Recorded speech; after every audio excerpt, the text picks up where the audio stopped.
नमस्कार दर्शकों, आप सभी का बहुत बहुत स्वागत है हमारे बेहद ही विशेष कार्यक्रम वैदिक गुरु में और मैं हूं आपके साथ उपेंद्र कौर। दर्शकों, आज इस कार्यक्रम के माध्यम से आपको जानकारी प्रदान की जाएगी आपकी कुंडली के बारे में, आपके ग्रहों के बारे में और ज्योतिष शास्त्र के बारे में कि किस तरीके से ज्योतिष शास्त्र यानी कि एस्ट्रोलॉजी आपके जीवन को प्रभावित करती है और कैसे आप एस्ट्रोलॉजी के माध्यम से अपने जीवन में आने वाली हर समस्या को दूर कर सकते हैं। बहुत ही विशेष जानकारी आज इस कार्यक्रम के माध्यम से आपको मिलने वाली है, तो बहुत ध्यानपूर्वक आप इस प्रोग्राम को देखिएगा। तो यहाँ पर बिना देरी की कार्यक्रम की शुरुआत करते हैं और मिलकर स्वागत करते हैं हमारी बेहद ही खास मेहमान का, जो कि आज हमारे साथ स्टूडियो में उपस्थित हुई हैं। जी हाँ, हम बात कर रहे हैं वैदिक एस्ट्रोलॉजर मनीषा रजौरिया जी की। तो आइए सबसे पहले मिलकर उनका स्वागत करें। नमस्कार मैम, बहुत बहुत स्वागत है आपका। नमस्कार जी, आपका बहुत बहुत धन्यवाद। जी, जैसे कि मनीषा जी आप एक वैदिक एस्ट्रोलॉजर हैं, तो ऐसे में बहुत सारी चर्चा मैं आपके द्वारा जो है जानना चाहूँगी, बहुत सारी चर्चा जो है करना चाहूँगी, लेकिन उससे पहले मैं आपसे जानना चाहूँगी कि आपने एक वैदिक एस्ट्रोलॉजर बनने की कैसे सोची और जब ये विचार आपके मन में आया तो यह विद्या आपने कहाँ से प्राप्त की? बहुत ही अच्छा सवाल पूछा है आपने, क्योंकि ये जर्नी मेरी बड़ी इंटरेस्टिंग है। मैं बीटेक और एमटेक यानी कि इंजीनियर हूँ और मैंने बहुत सारी जॉब मतलब लमसम 4-5 ईयर तक जॉब की है और उसके बाद उसमें अपने आप को हसल की तरह जॉब करते हुए पाया है और मन किसी भी जॉब में मेरा नहीं लगता था, तो मैं फ्रिक्वेंट जॉब बदलती भी थी। फिर इसके बाद मुझे यह लगा कि इस तरह से तो मैं अपने जीवन में कभी भी किसी भी जॉब में सेटल नहीं हो पाऊंगी। ऐसा मेरे साथ क्यों है, क्या रीज़न हो सकता है सब के पीछे? फिर जब मैंने मेडिटेशन और मैनिफेस्टेशन की जर्नी पे स्टार्ट हुआ तो आई फाउंड ए वे कि शायद एस्ट्रोलॉजी मेरे इस सवाल का जवाब। अच्छा लगा आपके सफ़र को जानकर कि कैसे आपका एस्ट्रोलॉजी में इंटरेस्ट बढ़ा, कैसे आपकी रुचि उत्पन्न हुई और आपने यह विद्या कहाँ से। साथ कार्यक्रम में आगे बढ़ते हैं और अपने विषय पर चर्चा कर लेते हैं। यहाँ पर सबसे पहला सवाल मैं आपसे यही करना चाहूँगी कि यदि एस्ट्रोलॉजी की हम बात करें तो एस्ट्रोलॉजी क्या है, हमें इसे अपने जीवन में क्यों अपनाना चाहिए या यह कैसे हमारे जीवन को प्रभावित करती है? जी देखिए, आज की तारीख में सभी एस्ट्रोलॉजी को एक भविष्यवाणी करने का टूल समझते हैं। हर कोई चाहता है कि मुझे मेरे बॉयफ्रेंड का फ़ोन आएगा या नहीं आएगा, कल बारिश होगी या नहीं होगी, इन सवालों का जवाब जानना चाह रहे हैं। लेकिन ज्योतिष आपके कर्म सिद्धांत पर काम करती है। ज्योतिष के हर प्लैनेट अपनी अपनी भाषा में आपको सिखाना चाहते हैं कि आप इस दुनिया में, इस संसार को ब्रह्मांड की फ्रिक्वेंसी के साथ मिलकर कैसे और अच्छे तरीके से जी सकते हैं। ज्योतिष को हम एक वेदर फॉरकास्ट की तरह समझा जा सकता है कि अगर मैंने आपको कहा कि आपने जो कर्म कर दिए हैं और उनका फल तो आपको भुगतना ही पड़ेगा, अब उनका रिजल्ट लेने का टाइम आ गया है, तो जब आपको उनका रिजल्ट मिलने का टाइम आएगा तो आप फटाफट क्या करेंगे, ज्योतिष के पास जाएंगे। अगर रिजल्ट अच्छे नहीं मिल रहे होंगे तो वहाँ पर ज्योतिष आपको एक उपाय देता है कि अब आपका टाइम इस तरह का है और आपको अब थोड़ी सावधानियों के साथ चलने का समय आ गया है। तो इस तरह से आप अपने आप को बड़ी परेशानियों से बचाकर चल सकते हैं। बिल्कुल, आपने हमें यहाँ पर समझाया कि यदि हमारे कर्मों के कारण हमारे जीवन में कुछ विपदा आ रही है, समस्याएं आ रही हैं, तो उसे उपायों के माध्यम से जो है कम किया जा सकता है। तो सवाल मैं आपसे यह करना चाहूँगी कि जाने अनजाने में हमसे कुछ ना कुछ ऐसे कर्म हो जाते हैं जो सही नहीं होते और वो हमारे जीवन में समस्या उत्पन्न कर सकते हैं। तो ऐसे में सवाल यह करना चाहूँगी कि कौन कौन सी समस्या हमारे जीवन में जो उत्पन्न होती है उसको हम उपायों के माध्यम से ठीक कर सकते हैं, यानी कि कौन कौन सी समस्याओं को उपायों के माध्यम से ठीक किया जा सकता है? देखिए, सभी समस्या का हम उपाय कर सकते हैं, लेकिन मैं आपको एक जनरल रेमेडी देना चाहूँगी जहाँ पर आपका 1 रुपया नहीं लगेगा और आप इस संसार में अपने कर्मों के द्वारा ही अपने सभी प्लैनेट्स को बैलेंस करके चलना सीख जाएंगे। देखिए, अगर आपको सूर्य पे बात करना चाहेंगे हम सबसे पहले, क्योंकि सूर्य को कहा गया है आपकी आत्मा और आपके पिता। अपने पिता का हमेशा सम्मान करें। पिता जैसे जितने भी आदमी आपके ज़िंदगी में आते हैं उनका सम्मान करें और अपनी आत्मा की शुद्धि, करुणा, दया ज़रूर करते रहें। आत्मा की शुद्धि, जब आप करुणा दया दिखाएंगे, आपके सामने कोई भूखा बैठा है और आपने उसे खाना खिला दिया, तो इसका मतलब है आपके अंदर करुणा है, इसीलिए आपने उस ब्रह्मांड की फ्रिक्वेंसी से मैच होकर उसे कुछ खाना खिलाया है। तो इस तरह से हम अपने सूर्य को ठीक कर सकते हैं। यहाँ आपका जो भी मैं आपको प्लैनेट्स के हिसाब से रेमेडी दे रही हूँ, यह आपसे कोई रुपए नहीं मांगेगी। यहाँ दूसरा प्लैनेट हम लेते हैं चंद्रमा। चंद्रमा हमारे मन का कारक है। अगर इंसान का मन ही ठीक नहीं होगा तो वो किसी भी काम को अच्छे से परफॉर्म भी नहीं कर पाएगा। चंद्रमा को ठीक रखने के लिए आपको अपनी माता के साथ या जितनी भी महिलाएं हैं उनके अंदर अपनी एक माँ को देखना अपने चंद्रमा को ठीक करने के लिए बहुत अच्छी रेमेडी बताई गई है। चंद्रमा के लिए आपको पानी की वेस्टेज बहुत कम करनी चाहिए, पानी की इनटेक भी अपने अंदर बहुत रखनी चाहिए। 70% जैसा कि हमने कहा जानते हैं कि हमारी बॉडी के अंदर पानी की मात्रा होती है, तो हमें पानी निरंतर जितना हमें डॉक्टर्स प्रिस्क्राइब करते हैं पीते रहना चाहिए। बुद्ध के लिए मैं कहना चाहूँगी कि आपका बुद्ध है कम्युनिकेशन, आपकी वाणी।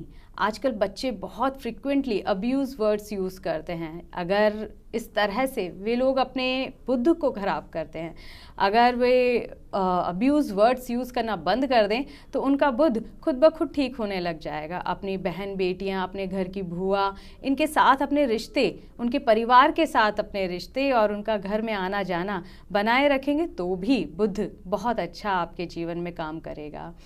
इसके बाद मैं बताना चाहूँगी बृहस्पति, गुरु आपके जीवन में आपके टीचर्स को बताते हैं। आपने अगर किसी छोटे बच्चे से भी कुछ सीखा है तो 4 लोगों के आगे आप उसकी तारीफ़ करें कि हाँ मैंने तुमसे यह चीज़ सीखी है, और एक्सेप्ट करें कि आपके अंदर अभी भी कुछ सीखने की चाह है। निरंतर अध्ययन करना, पढ़ना, यह भी आपके गुरु को अच्छा करता है। हर उम्र में कुछ ना कुछ नया सीखते ज़रूर रहें। गुरु आपके जितने भी टीचर्स हैं उनका सम्मान करें। ये नहीं कि क्लास के बाद आप कह दें कि मेरे गुरु को कुछ खास नहीं आता, उनसे ज़्यादा तो मैं ही जानता हूँ। आजकल टीचर्स के लिए बच्चे इस तरह के शब्दों का यूज़ करते हुए भी देखे गए हैं। इस तरह वे अपने गुरु को कहीं ना कहीं पीड़ित कर लेते हैं।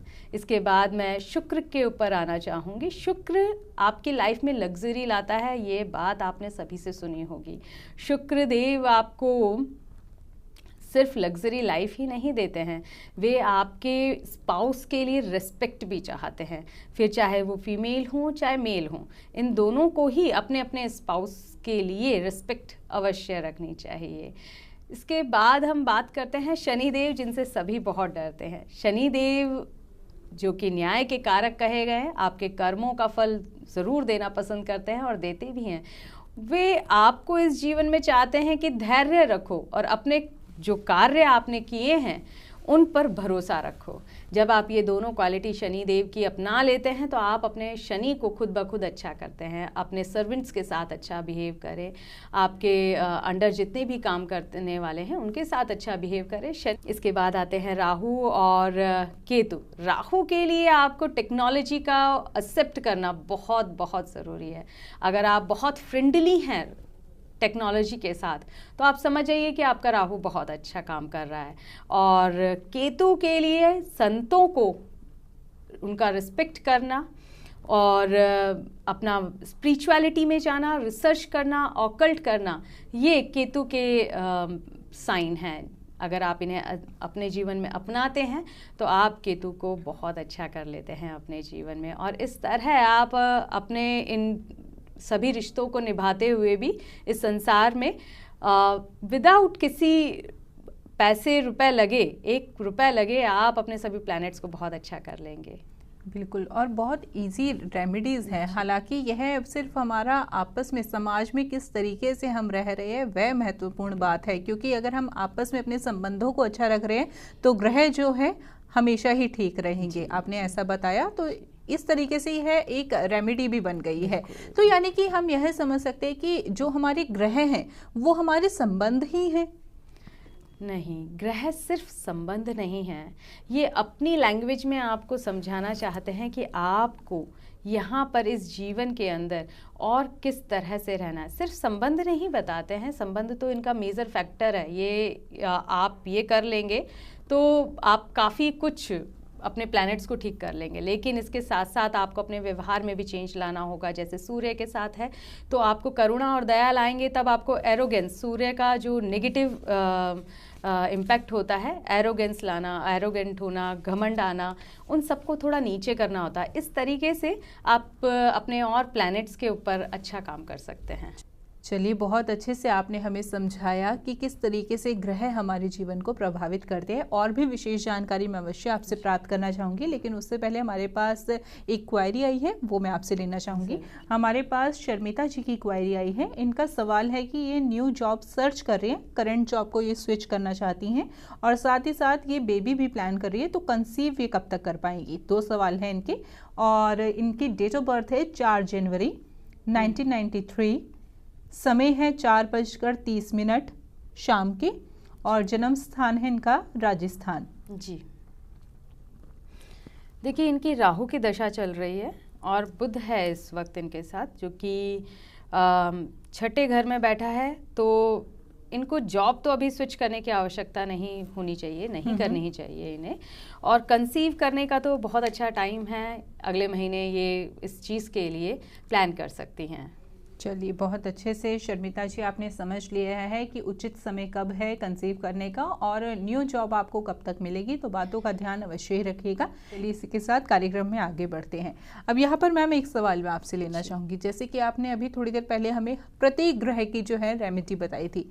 अक्सर जब हम किसी ज्योतिष के पास जाते हैं तो वो अक्सर हमें तरह तरह के उपाय बताते हैं, जिसमें हमें स्टोन्स भी बताए जाते हैं। तो स्टोन्स के बारे में जानना चाहूँगी, क्या स्टोन्स भी हमारे उपायों में कार्य करते हैं, यानी कि जो हमारी समस्याओं से कम करने में हेल्प करते हैं?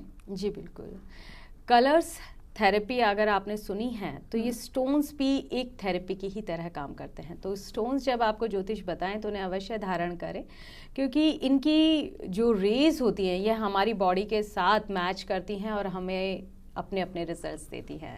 चलिए, बहुत अच्छे से आपने समझाया। इसी के साथ साथ मैं आपसे अब यह सवाल करना चाहूँगी। देखिए, हर कोई आज के समय में यह चाहता है कि उनका स्वास्थ्य अच्छा रहे, घर में पैसा बना रहे और तरक्की होती रहे। तो ऐसे में इन तीनों मेजर फैक्टर्स को यदि हम देखें तो हमारी कुंडली में वो कौन से स्थान है जो इन सब बातों को दर्शाते हैं, या कौन से ग्रह है जो इन तीनों बातों को प्रभावित करते हैं? और अगर ऐसी समस्या किसी की लाइफ में आ रही है, उसका स्वास्थ्य अच्छा नहीं रह रहा, मनी की प्रॉब्लम है, वेल्थ अच्छी नहीं है, पैसा टिकता नहीं है, तो उन्हें क्या कुछ करना चाहिए? जी, बहुत अच्छा सवाल है आपका। मैं बहुत शॉर्ट में आपको 3 रेमेडीज़ देना चाहूँगी।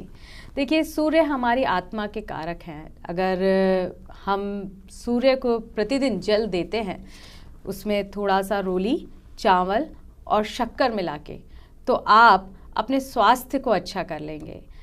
क्योंकि हम अपने मन के द्वारा बहुत से काम करते हैं, बहुत से क्या, सभी काम हम अपने मन के ऊपर ही डिपेंड होके करते हैं। अगर हमारा मन अच्छा नहीं होगा किसी दिन तो हम कोई काम करना पसंद भी नहीं कर पाते हैं।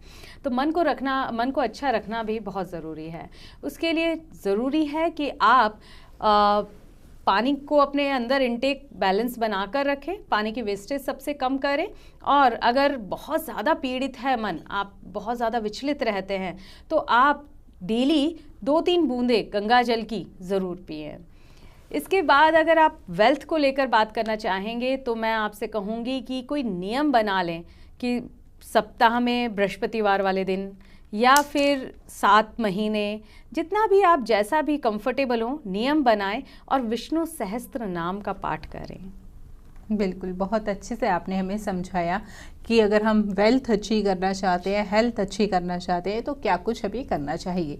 इसी के साथ साथ मैं आपसे यह जानना चाहूँगी कि जब जीवन में कई बड़ी समस्या आती है और अब हम अपनी कुंडली का आंकलन करवाते हैं, तो ऐसे में कुछ ज्योतिष हमें बताते हैं कि आपकी कुंडली में तो यह दोष लगा है जिसके कारण से समस्याएं उत्पन्न हो रही है। तो ऐसे में दोष के बारे में जानना चाहूँगी कि दोष क्या होते हैं और कौन कौन से दोष होते हैं, यानी कि दोषों के कौन कौन से प्रकार हैं? जी, देखिए, कुंडली में बहुत सारे दोष बताए जाते हैं, लेकिन सभी के उपाय हैं। जब 2 प्लैनेट्स मैलेफिक रिजल्ट दे रहे हों, एक दूसरे के साथ युति करके, जुड़कर या फिर दृष्टि डालकर, तो हम उसे दोष कह लेते हैं, क्योंकि वो हमें रिजल्ट्स अच्छे नहीं दे रहे होते हैं। तो इस टाइम पे जो मैं मैम ने अभी पूछा कि किस दोष को आप ज़्यादा एम्फसाइज करेंगे, तो मैं कहूँगी कि पितृदोष को मैं सबसे बड़ा मानूंगी। पितृदोष आपके रूट्स से जुड़ा हुआ है, आपके एंसेस्टर्स से जुड़ा हुआ है। इसके लिए रेमेडी के तौर पे मैं आपसे कहना चाहूँगी कि जितनी भी रिचुअल्स आपके पितरों को लेकर आपके परिवार में हैं, उन्हें ज़रूर फॉलो करें, उन्हें नेग्लेक्ट नहीं करें, क्योंकि वो थे तभी हम हैं। इसके बाद मैं आपको कहूँगी कि 7 नारियल अमावस्या वाले दिन या फिर श्राद्ध, जब श्राद्ध पक्ष चलता है, उनमें से कोई सा भी एक दिन चुनकर आप 7 नारियल को मन में प्रार्थना करें कि मेरे पितरों को शांति दे ईश्वर, और एक एक करके बहते हुए पानी में बहाएंगे तो आपको बहुत अच्छे रिजल्ट्स मिलेंगे पितृदोष से। बिल्कुल, बहुत अच्छे से आपने हमें बताया कि दोष क्या होते हैं और उसमें से सबसे प्रभावित हमें कौन सा दोष करता है और क्या कुछ विशेष उपाय हो सकते हैं। अब इसी के साथ साथ हमने दोषों के बारे में तो आपसे जाना, अब हम कुछ योग के बारे में भी आपसे जानना चाहेंगे, क्योंकि कुंडली का आंकलन करवाते वक्त कई बार यह बात भी सुनने में आती है, अरे आपकी कुंडली में तो ये योग बना हुआ है, आपका जीवन तो खुशमय रहेगा। तो ऐसे में योग के बारे में जानना चाहेंगे कि योग क्या होता है, यह कैसे हमारे जीवन को प्रभावित करता है और कौन कौन से प्रकार के योग होते हैं और सबसे अच्छा योग कौन सा है। जी देखिए, बहुत सारे योग हैं जो हमारे शास्त्रों में बताए गए हैं। बहुत से लक्ष्मी नारायण योग है, आप ससा योग है, महापुरुष योग हैं, बहुत योग हैं जो आपके जीवन में खुशहाली अलग अलग तरीके से ला सकते हैं। लेकिन मैंने बहुत लोगों की पत्रिका में योग बनते हुए देखा है, लेकिन वो फलित होते हुए नहीं देखा। इसका सबसे बड़ा कारण है कि हम लग्न कुंडली में तो उस योग को देख लेते हैं और वहाँ पर प्रिडिक्ट कर देते हैं कि आपके यह योग है और आप अपने जीवन में बहुत अच्छी तरक्की करेंगे। लेकिन जब कुछ साल बाद जातक के जीवन में कोई परिवर्तन नहीं आता, तो वो हमारे पास फिर से आता है कि आपने तो यह योग बताया था, पर उस हिसाब से तो मेरे जीवन में कुछ नहीं हो रहा। तो यहाँ मैं कहना चाहूँगी कि आपको नवांशा कुंडली में जिन प्लैनेट्स के कारण योग बन रहा है, उन प्लैनेट्स की सिचुएशन को, पोजीशन को नवांशा कुंडली में अवश्य चेक करें। अगर नवांशा कुंडली में भी अगर वह योग प्रॉमिस कर रहा है, तो 110% आपको उस योग के रिजल्ट लेने से कोई नहीं रोक सकता। बिल्कुल, हमने बहुत अच्छे से यह बात समझी कि योग क्या होते हैं और योग किस तरीके से हमें प्रभावित करते हैं। लेकिन अब एक सवाल मैं आपसे यह करना चाहूँगी, हमने अक्सर जो है कुंडली में नक्षत्रों के बारे में भी सुना है कि हमेशा ये बात कही जाती है कि आपके ग्रह देखिए, आपके नक्षत्र देखिए। तो नक्षत्र क्या होते हैं, कैसे ये हमारी कुंडली में प्रभावित होते हैं? जी देखिए, प्लैनेट हमने हमेशा सुना है कि ग्रह आपका यह वाला आपको परेशान कर रहा है, लेकिन ग्रह आपसे कहना क्या चाह रहा है, यह बात ग्रह अंदर से, कोर से क्या कहना चाह रहा है, यह हमें नक्षत्र बताते हैं। अगर आपको किसी प्लैनेट को बहुत डीप जाकर समझना है कि यह इंसान कैसा होगा, तो आप उसके नक्षत्रों से उसे बता सकते हैं। एक हमारे 12 ग्रह हैं और 27 नक्षत्र हैं, तो एक ग्रह के अंदर 3 नक्षत्र आते हैं। तो इंसान के जिस भी प्लैनेट की महादशा चल रही होगी, उस प्लैनेट के अंदर जो नक्षत्र आएंगे, वे नक्षत्र आपके जीवन में बहुत प्रोमिनेंटली इफेक्ट कर रहे होंगे। आपको नक्षत्रों के द्वारा भी प्रिडिक्शन की जाती है और नक्षत्रों की रेमेडीज से बहुत अच्छे रिजल्ट्स मिलते हैं। बिल्कुल, यहाँ पर आपने जैसे रेमेडीज़ की बात की, तो एक सवाल मन में उत्पन्न हुआ, हम में से कई लोग ऐसे होते हैं कि जो अपनी कुंडली के अनुसार रेमेडीज़ ना कर कई बार जो रेमेडीज़ ऐसी किसी और को समस्या के आधार पर बताई गई, या यदि वही समस्या उनके साथ भी चल रही है तो वो सेम रेमेडी अपना लेते हैं। तो ऐसे में पूछना ये चाहूँगी कि हमें ऐसे बिना अपनी कुंडली का आंकलन करवाए रेमेडीज़ अपना लेनी चाहिए या फिर नहीं? देखिए, अपनी कुंडली का आकलन कराए बिना तो आप कोई भी रेमेडी ना अपनाएं तो आपके लिए बेहतर होगा। इसका कारण मैं आपको बताना चाहूँगी कि जिसने भी कोई रेमेडी अपनाई है, उसके जीवन में वह समस्या तो चल रही थी, लेकिन वह समस्या हो सकता है किसी और प्लैनेट की वजह से आई हो और उसे सपोर्ट करने के लिए कोई दूसरा प्लैनेट था नहीं, लेकिन आपके जीवन में वह समस्या आई है, लेकिन आपको सपोर्ट करने के लिए जिस प्लैनेट की वजह से वह समस्या आई है, उस प्लैनेट को सपोर्ट करने के लिए कोई मित्र प्लैनेट बैठा है, तो आप मित्र प्लैनेट की रेमेडी करेंगे ताकि आपको और अच्छे रिजल्ट मिले। तो यह गलती आप ना करें कि दूसरे की रेमेडी देखी और वही आपने अपने ऊपर अपना ली। चलिए, बहुत अच्छे से आपने हमें समझाया कि रेमेडीज़ किस तरीके से कार्य करती है और हमें यूं ही कोई रेमेडी नहीं अपना लेनी चाहिए। तो देखिए दर्शकों, आज इस कार्यक्रम के माध्यम से बहुत ही विशेष जानकारी आपको प्रदान की जा रही है कि किस तरीके से ग्रह आपके जीवन को प्रभावित करते हैं, नक्षत्र क्या कुछ बताते हैं और साथ ही साथ योग क्या होते हैं, दोष क्या होते हैं और ग्रहों को किस तरीके से आप ऐसा बना सकते हैं कि वो आपके जीवन में सिर्फ और सिर्फ अच्छे परिणाम ही दें। और साथ ही साथ आपको कुछ विशेष रेमेडीज भी इस कार्यक्रम के माध्यम से बताई गई है, तो बातों का ध्यान आप जरूर रखिएगा। चलिए इसी के साथ कार्यक्रम में आगे बढ़ते हैं। हालांकि समय कम रह गया है, लेकिन कार्यक्रम के अंत में मैं आपसे एक विशेष रेमेडी भी जानना चाहूंगी जिससे हर कोई अपना सके। जी, सबसे अच्छी जो मैं आपको रेमेडी बताना चाहूँगी अपने घर में और अपने मन को शांत रखने के लिए, घर के अंदर पानी का, जो आजकल हम तो आरओ रखते हैं, लेकिन मटकी को ज़रूर भरें आप।